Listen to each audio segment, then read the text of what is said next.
কথা বলবো কিভাবে একটা স্লো ফোনকে আপনি মোটামুটি লেভেলের একটু ফাস্ট করে নিতে পারবেন। নতুন অবস্থায় যেভাবে ফোনটাকে নিয়ে আসছিলেন হয়তো এখন সেটা পাচ্ছেন না, সেই পারফরমেন্সটা বের করে আনার জন্য আজকে আমরা যথেষ্ট চেষ্টা করব এই ভিডিওর মাধ্যমে। অবশ্যই না টেনে পুরো ভিডিওটা দেখবেন।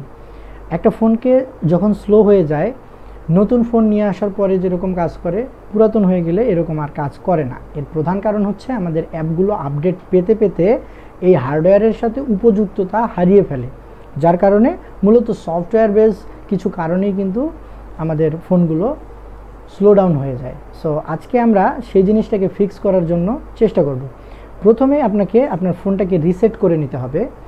আপনার যত ডেটা আছে সবগুলোকে আপনি একটু ব্যাকআপ করে নেবেন, কষ্ট করে ব্যাকআপ করে নিয়ে আপনি রিসেট করে নেবেন। রিসেট করা হয়ে গেলে এরপরে আপনি আপনার ফোন থেকে ডেভেলপার অপশন অন করবেন। ডেভেলপার অপশনটা অন করার পরে আপনি অ্যানিমেশন ডিলেটা কমাবেন। এই কাজটা আপনি কিভাবে করবেন এটা আমরা স্ক্রিনে দেখিয়ে দিচ্ছি। আমরা ডেভেলপার অপশন অন করার জন্য যে কোনো ফোন হাতে নিয়ে সেটার সেটিংসে চলে যাব। সেটিংসে যাওয়ার পরে আমরা এখান থেকে চলে যাব হচ্ছে অ্যাবাউট ডিভাইসে। যে কোনো ফোনের ডিভাইসের অ্যাবাউট সেকশনে চলে যাব। এরপরে আমরা চলে যাব ভার্সন নাম্বারে। বিভিন্ন ফোনে বিভিন্ন নামে থাকতে পারে, কোনো ফোনে বিল্ড ভার্সন থাকতে পারে, কোনো ফোনে ভার্সন নাম্বার থাকতে পারে, বা কোনো ফোনে বিল্ড নাম্বার থাকতে পারে। এই বিল্ড নাম্বার বা ভার্সন নাম্বারের উপরে আমরা যদি ট্যাপ করতে থাকি তাহলে কিন্তু ডেভেলপার অপশনটা অন হয়ে যাবে। ডেভেলপার অপশন অন হওয়ার পরে আমরা ব্যাকে চলে আসব। ব্যাকে আসার পরে আমরা ডেভেলপার অপশন যদি খুঁজে না পাই তাহলে আমরা উপরে গিয়ে সার্চে লিখব ডেভেলপার অপশন। ডেভেলপার অপশন যদি আমরা লিখে সার্চ করি তাহলে ডেভেলপার অপশন আমরা পেয়ে যাব। এরপরে আমরা চলে যাব ডেভেলপার অপশনে, একটু স্ক্রল করে নিচে চলে আসব। আমরা একটু স্ক্রল করে নিচে চলে আসব। নিচে চলে আসার পরে এখানে দেখবেন উইন্ডো অ্যানিমেশন স্কেল দেওয়া আছে। এখানে উইন্ডো অ্যানিমেশন স্কেল দেওয়া আছে 1x, আপনি এখান থেকে 0.x করে দেবেন। এরপরে ট্রানজ্যাকশন অ্যানিমেশন স্কেল দেওয়া আছে, এটাকেও আপনি 0.5x করে দেবেন। এরপরে অ্যানিমেশন ডিউরেশন স্কেল দেওয়া আছে, এটাকেও আপনি 0.5x করে দেবেন। আপনি এটা করার সাথে সাথেই দেখবেন আপনার ফোনের স্পিডটা একটু হলেও ফাস্ট হয়ে গেছে, কারণ প্রত্যেকটা অ্যানিমেশনে কিন্তু যে ডিলেটা হয় এইটা অর্ধেকে চলে আসছে। সো অ্যানিমেশন ডিলে যেহেতু অর্ধেকে চলে আসছে, এখন আপনার ফোনটা একটু ফাস্ট কাজ করবে বলে মনে হবে। এরপরে আপনাকে আপনার ফোনে একটা অ্যাপ্লিকেশন ডাউনলোড করতে হবে, সেটা হচ্ছে অ্যাসিস্ট্যান্ট ফর অ্যান্ড্রয়েড। এটা আপনি প্লে স্টোরে পেয়ে যাবেন। প্রত্যেকটা ফোনেই আপনি প্লে স্টোরে চলে যাবেন। প্লে স্টোরে যাওয়ার পরে প্লে স্টোরে সার্চ করবেন assistant for Android. Assistant for Android লিখলে কিন্তু উপরে চলে আসবে। উপরের অ্যাপ্লিকেশনটা আপনি ইনস্টল করে নেবেন।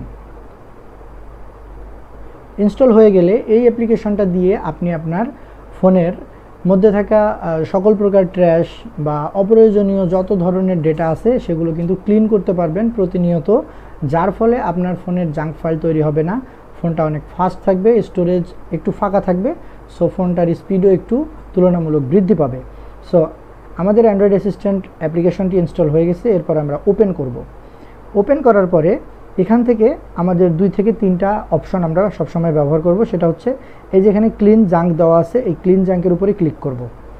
এরপরে আমাদের allow to access manage all file, এটা অন করে দিতে হবে। এরপরে আমরা ব্যাক করব।